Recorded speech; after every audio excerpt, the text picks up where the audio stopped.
Shalom teman-teman Youth GG Kanan. Senang sekali kalau pada hari ini kita bisa sama-sama kembali. Kita mau satu bareng yuk. Nah teman-teman, hari ini kita mau sama-sama belajar tentang keluarga Ishak lagi, khususnya permasalahan bagaimana Ishak akhirnya bisa ditipu oleh anaknya Yakub. Nah teman-teman, itulah sebabnya hari ini kita mau sama-sama belajar.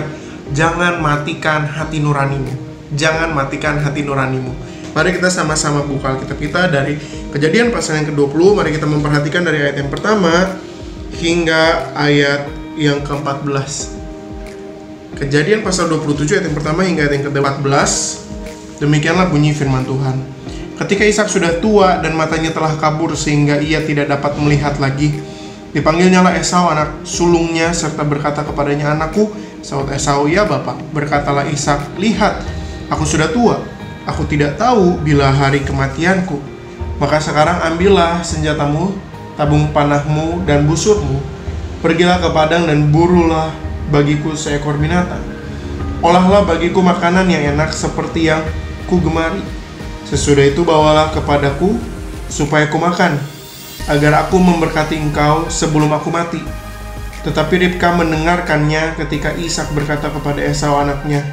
Setelah Esau pergi ke padang memburu seekor binatang untuk dibawanya kepada ayahnya, berkatalah Ribka kepada Yakub anaknya, "Telah kudengar ayahmu berkata kepada Esau kakakmu, bawalah bagiku seekor binatang buruan dan olahlah bagiku makanan yang enak, supaya aku makan dan supaya aku memberkati engkau di hadapan Tuhan sebelum aku mati.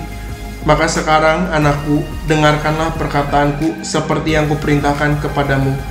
Pergilah ke tempat kambing domba kita.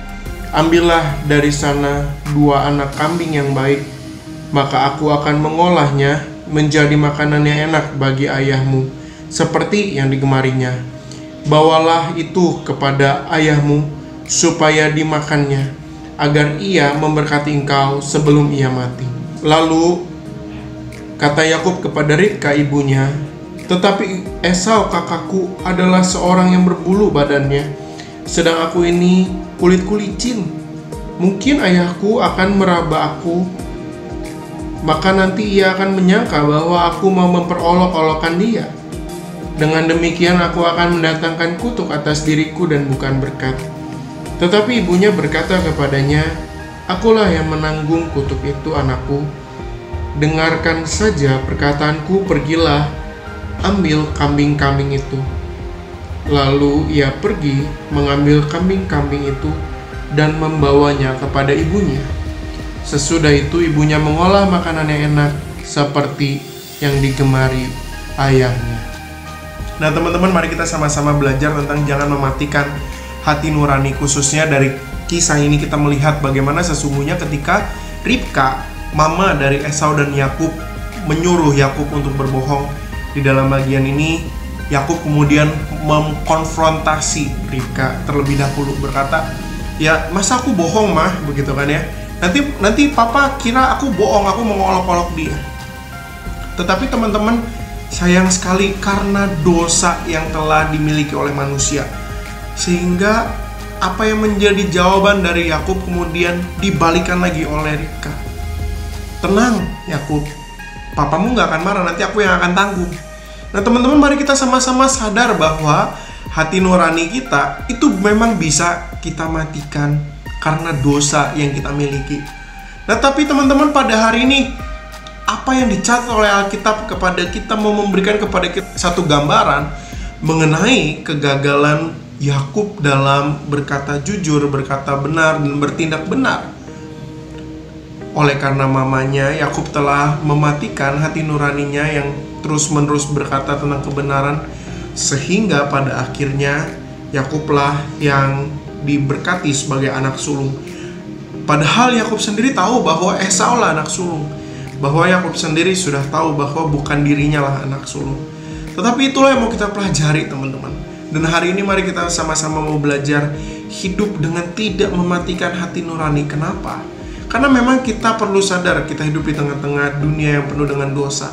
Tetapi kita juga diberikan pilihan oleh Tuhan. Apakah kita mau terus mendengarkan hati nurani tempat Tuhan juga berbicara kepada kita, atau justru kita mau mematikan hati nurani kita sama seperti kegagalan Yakub yang berhasil membohongi Ishak karena telah mematikan hati nuraninya dia.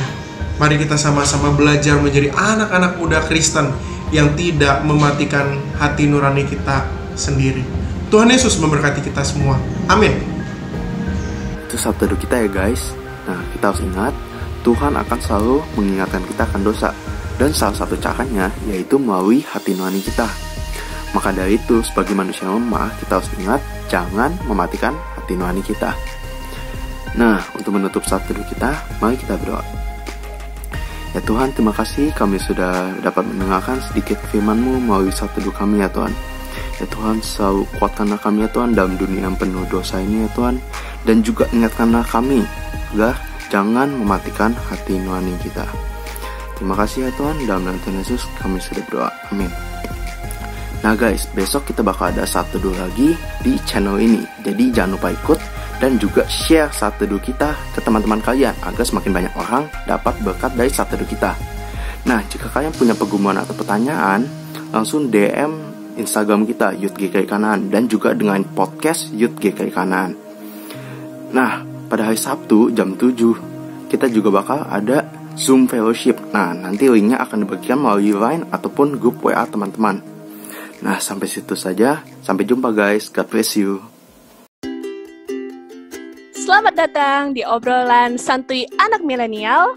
Mantep kan? Mantep. Nah, mau dengerin kan? Tema kita hari ini tentang Q&A Faith Series. Wih, kece banget. Terlalu rohani-rohani banget nih di dunia yang kayaknya udah enak ini. Gimana ya, berasanya tuh gak bisa enjoy life loh kok. Bintang Y itu. ANJAYY. Oh. Ekspresif sekali Civit. Ya, jadi kalau misalkan dunia mau mengisi kita dengan nilai-nilainya mereka, kenapa kita nggak mau mengisi balik dunia dengan nilai-nilainya kita? Yang adalah nilai-nilai kerajaan Allah. Tuhan menaruh kita di tengah-tengah dunia yang tidak mengenal Tuhan bukan berarti supaya kita jadi ikut-ikutan sama mereka.